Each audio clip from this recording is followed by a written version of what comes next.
Ilang Creamline fans may nakakabahalang napansin tungkol sa setting ni Kyle Negrito.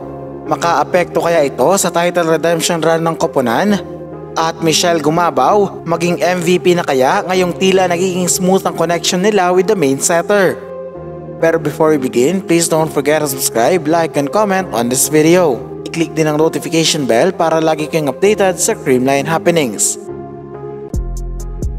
After 3 games, so far so good para sa Creamline Cool Smashers dahil nasa tuktok na sila ng standings at still undefeated pa din.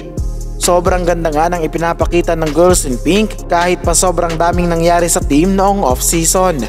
Umalis na nga sa kanila si Gia Morado para maging import sa Japan, habang si Seth Domingo naman ay pinili din maging foreign guest player sa Thailand. Bagamat sinuportahan ito ng karamihan, marami din ang di naiwasang mag-alala kung kakayanin pa ba ng CCS na mag-champion ulit ngayong wala na ang mga key players nito.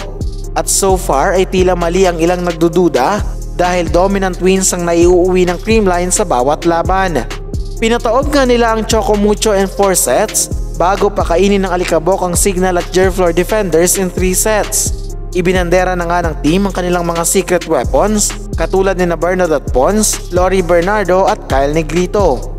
Ngunit kahit pa undefeated ngayon ng Team Good Vibes, marami ang nagpaabot ng kanilang napansin tungkol sa setting ni Negrito. Tumatayo nga bilang main setter ang nasabing player sa pag-alis pansamantala ni Gia.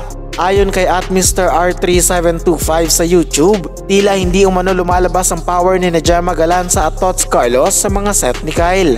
Ito raw marahil ang dahilan kung bakit madalas pinapalitan si Kaloy sa loob. Si Gemma naman ay hindi ganoon ka-explosive sa offense pero binabawi naman pagdating sa defense. Parang si Michelle Gumabaw nga lang umano ang mas nakikinabang sa style of playmaking ni Negrito. Hindi naman na ito nakapagtataka dahil madalas silang double subs noon at malamang ay sila ang magkatandem sa practice. Ayon naman sa isa pang fan, dapat daw ay ma-improve ito ni Kyle habang hindi pa ganoon kalakas ang kanilang kalaban. Dapat daw ay mas mag-build siya ng maayos na connection with Gemma and Tots para bumalik ang explosive performance ng dalawang multi-awarded spikers. Para naman sa isa pang netizen, masyado umanong dikit sa net ang sets ni Negrito kaya minsan ay nahihirapan ang kanyang mga teammates na pumalo. Ang good news, nakakatatlong game pa lang naman ang Creamline at mahaba-haba pa ang tournament kaya mas maganda pang connection ang posibleng mabuo. Huwag na lang daw sanang mainip ang ilang fans dahil major adjustment ang ginagawa ngayon ng CCS. Sa Martes, October 31, haharapin ng Cool Smashers ang still winless na Farm Fresh sa ganap na alas 4 ng hapon. Pagkakataon na rin umano ito para muling mag-experiment si Coach Sherwin Meneses. Kayo mga Cavalli News, agree ba kayo sa comment ng ilang fans tungkol sa setting ni Kyle? Comment your thoughts below.